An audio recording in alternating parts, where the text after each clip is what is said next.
এরপর মহারাজ লিংলিংকে বলে, লিংলিং, তুমি কি আরেকবার এটা করে দেখাতে পারবে? লিংলিংও হ্যাঁ বলে, আবার বলে লাথি মারে। তখন আবারও বল গিয়ে মহারাজের ওপরে পড়তে যাচ্ছিল। তখন একজন জেনারেল এসে তাকে বাঁচিয়ে নেয়।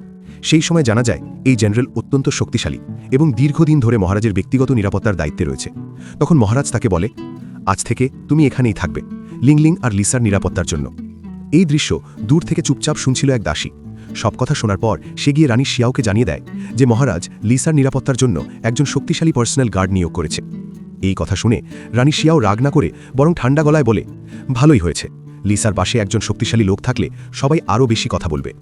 তখন দাসী বলে, মহারানী, আমি বুঝে গেছি, আপনি লিসার বদনাম করতে চাইছেন, তাই না? এরপর রানী শিয়াও দাসীকে তার কাছে ডাকে এবং তার কানে কিছু বলে।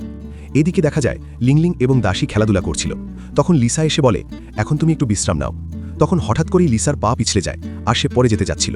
ঠিক সেই সময় জেনারেল এসে তাকে ধরে ফেলে।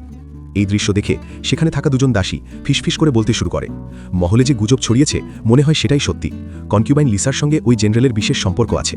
লিংলিং বিরক্ত হয়ে বলে, এই সব আজে বাজে কথা বন্ধ করো, দাঁড়াও, আমি এক্ষুনি তোমাদের দুজনকেই শিক্ষা দিচ্ছি। কিন্তু লিসা তাকে শান্ত করে। তখন সেই দাসীরা সেখান থেকে পালিয়ে যায়। সেই সময় কনকিউবাইন লিসার ব্যক্তিগত দাসী বলে, পুরো প্রাসাদে গুজব ছড়িয়ে পড়েছে যে জেনারেল আর আপনার মধ্যে কিছু চলছে। লিসা বলে, এটা শুধু একটা গুজব, কেউই এই কথা বিশ্বাস করে না।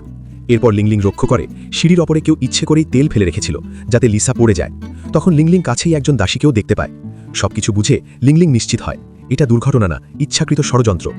এদিকে রানী শিয়াও মহারাজের কাছে গিয়ে বলে, আপনি কি কনকিউবাইন লিসার বিষয়ে কিছু শুনেছেন? লিসা আর জেনারেলের মধ্যে নাকি খারাপ সম্পর্ক আছে, মনে হচ্ছে ও আমাদের রাজপ্রাসাদের বদনাম করতে চাচ্ছে। তখন মহারাজ বলে, আমি সেই জেনারেলকে লিংলিং আর লিসার নিরাপত্তার জন্য পাঠিয়েছিলাম। কিন্তু রানী শিয়াও উল্টো মহারাজকে উস্কানোর চেষ্টা করছিল। তখন মহারাজ ভীষণ রেগে যান এবং বলে, তুমি এখান থেকে চলে যাও, বাকিটা আমি নিজেই সামলাবো। তখন লিংলিং সেখানে এসে মহারাজকে বলে, মনে হচ্ছে বাবা, এবারও আমি এই বাজি জিতেছি।